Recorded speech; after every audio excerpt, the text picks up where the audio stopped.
Spirited Away is a 2001 Japanese animation film. Welcome to my Studio Ghibli series. Now, I do like animation, there's no doubt. I've seen pretty much all of the Pixar films, the Disney films, most of the DreamWorks films as well, but I've never really watched the Japanese animation from Studio Ghibli, and they are arguably the best in the business when it comes to animation. So I thought I have to finally watch these films. Spirited Away is the most successful Japanese film of all time. It's the highest ever in the Japanese box office. It's the only non-English language film to win the Best Animation Oscar. It basically tells the story of a young girl who is moving to a new place with her parents.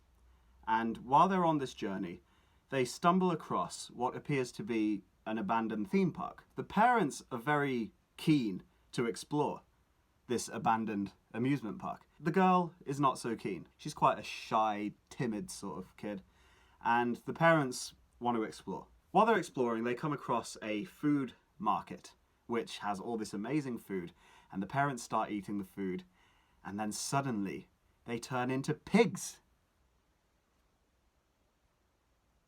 Yeah, he's not from Spirited Away. He's actually from Toy Story, which is my favorite animation film of all time. But yeah, he is from Toy Story, not Spirited Away, but they do turn into pigs in Spirited Away. So the parents have turned into pigs, and then it becomes instantly apparent that this is a different world. They're no longer in the real world. They've entered what's called a spirit realm. So it's a world which is inhabited by spirits. So the story is basically about this kid who now has to figure out how to get back into the real world and save her parents. As far as the story goes, that's pretty much it. It's pretty straightforward, actually. It's quite a straightforward story. Now, the best thing about this film is by far the animation. The animation is absolutely spectacular. I mean, some of these companies, Pixar, Studio Ghibli, they've really nailed animation. Spirited Away is really the pinnacle of what animation can do.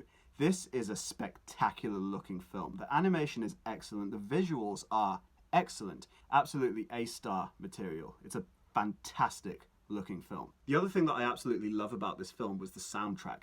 It's basically a piano piece. I don't know who composed it, but hats off to whoever composed it. It's an amazing piece of music for the soundtrack. It's a spectacular sounding film as well. Technically, this is the pinnacle of what animation movie making is. So like I said before, the story is actually very simple. The main thing that this film is going for is themes. There's a lot of themes to this film. There's quite a lot of depth to it. It is an intense film. Like this is not for like really small kids, even though it's an animation. There's a lot in there that's quite scary. Like the parents turning into pigs, for example, that bit's quite scary. The witch who runs the bathhouse, she has a bit of a character arc and she changes towards the end, but she's initially quite scary. It's a very eerie movie, especially the first half. That first half an hour, it's actually really weird. It's quite uncomfortable because you know that something's weird about this place, and only the little girl can really notice it. The parents don't see it, and that the way it all changes from the real world into this world, it's very eerie. It's not a light film. It's actually quite a heavy film. There are quite a lot of similarities with this film and Pinocchio, for example. In this film, the witch can turn people into pigs. In Pinocchio, it was the coachman who was turning delinquent boys into donkeys. So that theme was very similar to Pinocchio, and it's used in a similar way, which was quite an interesting theme. It's quite a big part of Japanese folklore is spirits. There's a belief, it's quite an old belief, I'm not sure how much it holds up today, but there was a belief certainly in the past that spirits are not just human. Spirits can be from anything, from nature, from the trees, from the rivers, from water. So that's a huge aspect of the film. And from that, you end up going into the big message that the film has. So I think there's two messages that they were going for.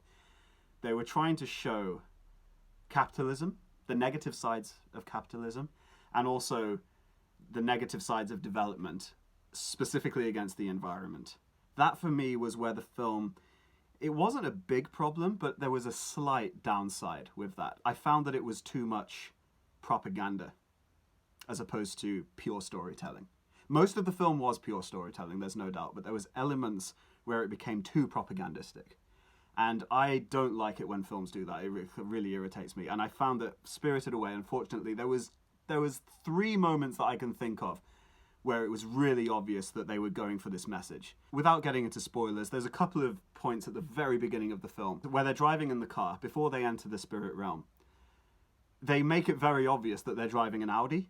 It's like the car's driving along, and you can see the Audi logo, the 4 rings on the car. And it's so in your face that it's clear. I was watching it and I was like, huh? Like, why are they showing me that so obviously? It's like they're obviously showing you that they're driving an Audi. The second thing was shortly after that when they were at the food stall in the amusement park, and then the kid's like, oh, there's nobody there to pay, we can't eat. And then the dad's just like, he makes this comment where he says, don't worry about it, I've got cash and I've got credit cards. And it was like, those were the words. I found that quite strange as well, because I was like, why are they telling me that the guy has cash and credit cards? That bit of the writing was a little bit off, because it was immediately, you realize as the film goes on that they're actually going for this message about the negative sides of capitalism. And it's like, that's what they were doing at the beginning. Right, I see what you were doing there. Capitalism has bought them this new Audi. The dad has money and credit cards, so we can spend the money, it's fine. And we can stuff our faces with all this food. When they're stuffing their faces with the food, they turn into pigs. They literally turn into consuming pigs. So that's the message that they are going for. There's some truth to it, there's no doubt about that, but I thought it was just too obvious. A spirit that is actually a river spirit. And they show it in the way that the spirit is full of rubbish, like literal rubbish.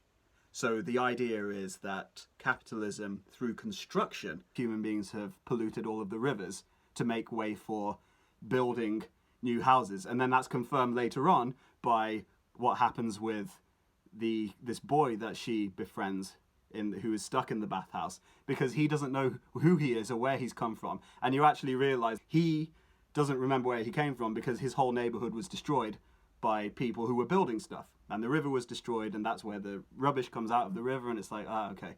I like it when films have clear messages, but they're told in a very subtle way. This film, there is a lot of subtlety, but there's also moments where it's damn obvious what they're trying to do. And I saw through that instantly. The characters are really, really good. Especially the lead kid. The kid was really awesome. The character arc was absolutely fantastic. She goes from the beginning being quite a scared, timid child, and then in the end, right up until the last line of the film, like she's really come places. And it's a metaphor for what she was going through in real life, because in the real world, the story was that she was moving with her family to a new place, a new school. But in real life, that's a huge deal for a child. It's one of the scariest things for a child to do, is go to a new school where the child doesn't know anybody. And in the film, at the end of the film, she's strong compared to the beginning. And I thought that was brilliant character development, brilliant story. All in all, this is a very, very good film. It's a spectacular looking film. Technically, it's excellent. The story is very good. The characters are very good. The music is phenomenal. It's a very, very good film. I'm going to give Spirited Away an A. So next I'm going to review some more Studio Ghibli films. If you like my film reviews, please subscribe to my channel. Thanks for watching.